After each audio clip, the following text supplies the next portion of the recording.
You're coming to us from Miami today, and I know, of course, you're the congresswoman from down there as well. The voter ID laws. Tell us. Proudly so. Tell us how you're dealing with that and what you think is at stake with these voter ID laws, particularly what's happening in Florida. No, that's a good question. Republicans across the country, Republican governors, have pushed through legislatures these voter suppression laws. One of the worst was in my home state of Florida, and it was just overturned by both the Department of Justice and by a court.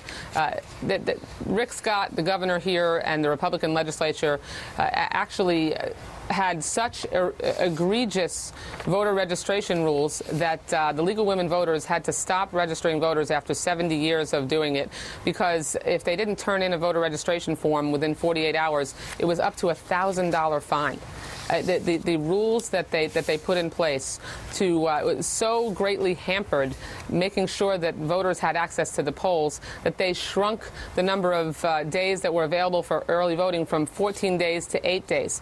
They limited severely what supervisor of elections, the number of hours that they could make available for early voting. On the Sunday before the election, they banned early voting, even though 32% of African Americans cast their ballot on the Sunday before the election in 2008. So this has been an insidious attempt to deliberately prevent groups of voters that were more likely to go to the polls and vote for Barack Obama and Democratic candidates from actually getting to the polls and doing that. And so the Republicans know that they can't win this election on the merits. Barack Obama has been fighting for the middle class and working families, has begun to get this economy turned around, taken after 3 years an economy that was hemorrhaging 750,000 jobs a month, and now we've had 27 straight months of job growth in the private sector, a resurgence in the manufacturing sector, and they know that is thanks to his policies.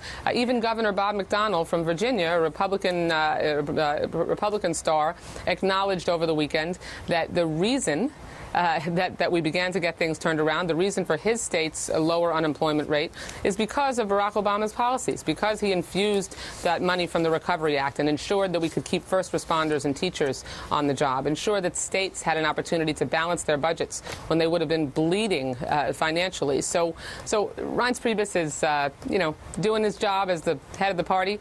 But if you ask governors across the country like Bob McDonnell, they know that Barack Obama's policies have been helping to get this economy turned around. We've got a long way to go. I hope we can work with our Republican colleagues and get them to focus on something other than just the one job they seem obsessed with, which is Barack Obama's job. Well, we're going to have to leave it there. Thank you very much, the National Chair of the Democratic Party.